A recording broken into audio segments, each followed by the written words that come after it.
Salut tout le monde, on se retrouve aujourd'hui dans une nouvelle vidéo. Je vais vous montrer comment réaliser ce petit cupcake gourmand à la citrouille pour fêter Halloween dignement.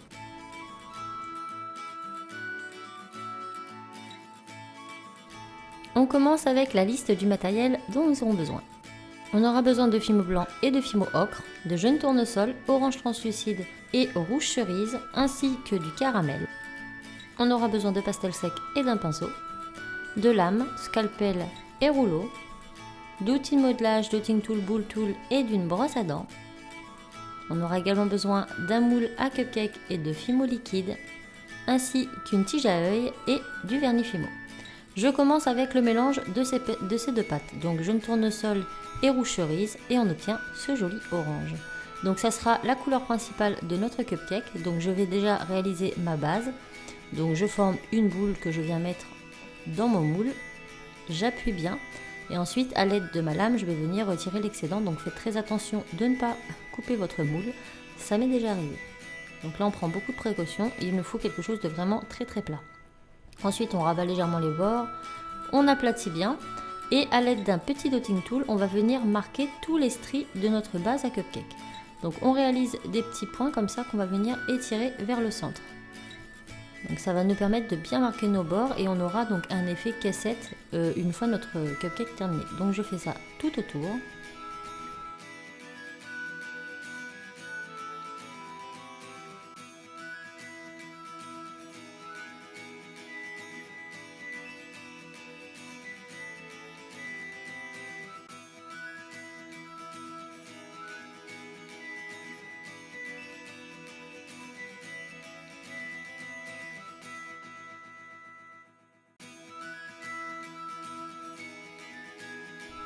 Ensuite avec notre scalpel on va venir retirer le centre. Donc, je viens réaliser seulement un petit trou à cet endroit et je viens lisser donc cet endroit avec mon boule tool. Donc là c'est vraiment facultatif, ce n'est pas obligatoire mais je trouvais ça beaucoup plus simple. Donc on obtient cette chose une fois fini.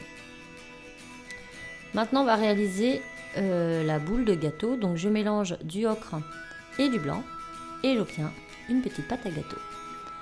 Donc pour les quantités, c'est vraiment propre à chacun, faites vos mélanges et vous verrez par vous-même. Donc je fais une petite boule et je vais venir aplatir une partie sur ma table et bomber la seconde. Donc je forme bien mon dôme, je vérifie qu'il va bien au-dessus. Ensuite je le texture avec ma brosse à dents et je pense à bien texturer sur tous les bords qu'on ne pourra pas forcément venir retexturer par la suite. Donc ça c'est très important de le faire à cette étape. Si le dessus n'est pas bien texturé, on pourra toujours revenir une fois la base posée. Mais pour les bords, on fait ça tout de suite. Une fois qu'on a ce que nous souhaitons, que ça va bien dessus, hop, on fixe tout ça. Et maintenant, on va venir coloriser un petit peu notre cupcake pour lui donner un effet cuit. Donc je peux toujours repasser un petit coup de brosse si jamais ça s'est un peu enlevé.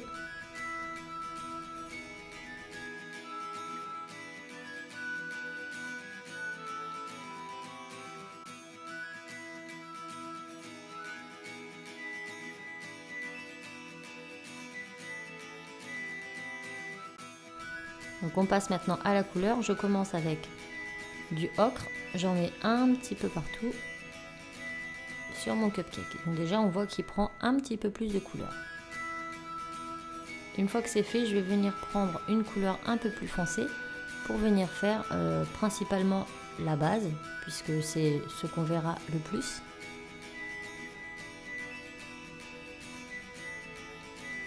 Et puis je remets un petit peu par-ci par-là sur mon cupcake. Une fois que c'est fait, on va retexturer un tout petit peu parce qu'avec le pinceau ça a un petit peu enlevé cet effet. Et on démoule. Et voilà ce que l'on obtient. Donc là on voit bien que la base de mon cupcake, est très présente mais pas assez marquée. Donc je me munis d'un outil un peu pointu, un cure-dent fera l'affaire. Et je vais venir reformer les petits trous dans chacune de mes petites... de mes petites encoches de ma cupcake, de mon cupcake. Je vais y arriver encore. Donc c'est un petit peu long, mais je trouve que le résultat final est vraiment très appréciable. Donc des fois, il vaut mieux prendre son temps et avoir quelque chose de bien fini après.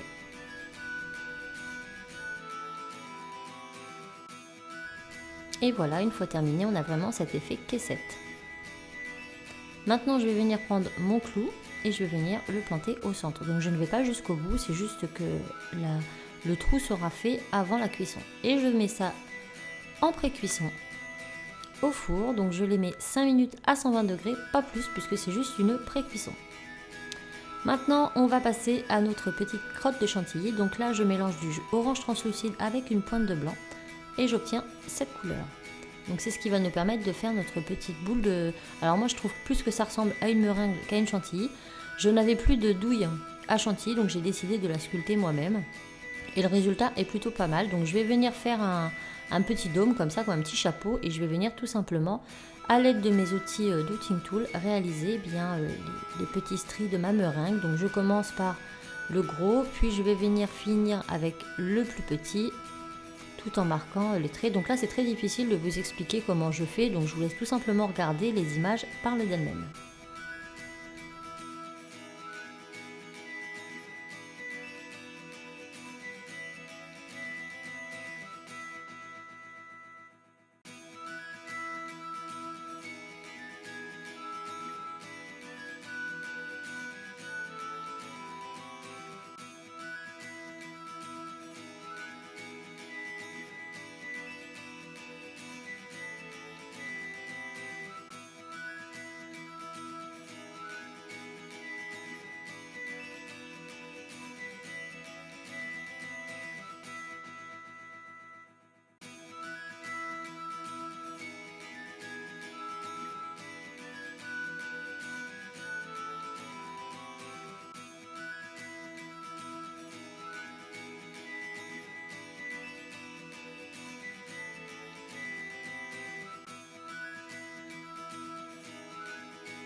Et voilà, une fois que notre petite meringue nous convient, on va venir enlever le clou, replanter, donc on le positionne plus ou moins à l'endroit où on veut. Et là, je me suis dit qu'il valait mieux planter le clou avant.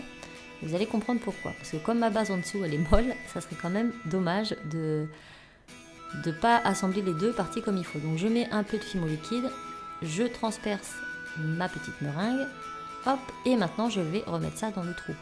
Voilà. Je réaplatis ma meringue sur mon dos et puis maintenant je vais venir faire en sorte que la meringue tienne à mon biscuit qui lui est déjà cuit. Donc l'adhérence n'est pas forcément facile et vous allez le voir par la fin, ça s'est un petit peu décollé, je ne l'avais pas vu avant la cuisson et du coup ça a créé un petit espace mais qui n'est pas très gênant. Maintenant je vais venir faire mon couvercle de ma citrouille, donc je prends mon jaune tournesol puis le orange qu'on a utilisé pour la base, je superpose les deux l'une sur l'autre, donc je les ai bien évidemment étalées et je vais réaliser donc un petit chapeau le dessus de notre citrouille. Donc je fais ça grossièrement et là je me rends compte que c'est bien trop gros comme vous pourrez le voir, donc je réétale un coup à gauche, un coup à droite, donc dans la hauteur et dans la largeur, et hop, quand l'épaisseur me convient, je recommence. Ensuite je prends un dotting tool, je vais venir faire un petit pré-trou pour le centre, puis avec toujours le dotting tool je vais venir faire les stries principales de ma citrouille.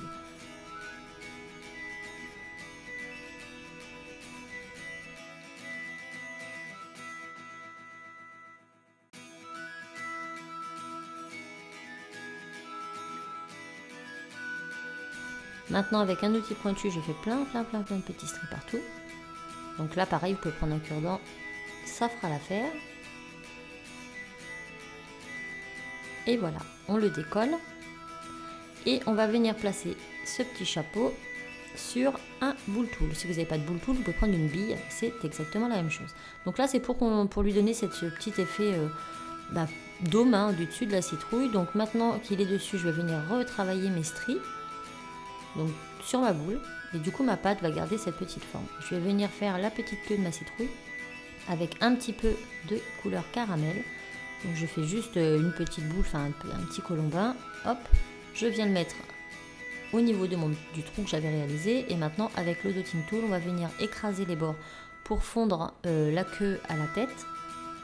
Et puis après, on va venir réaliser quelques stries en remontant légèrement pour lui donner ce côté un peu queue de citrouille.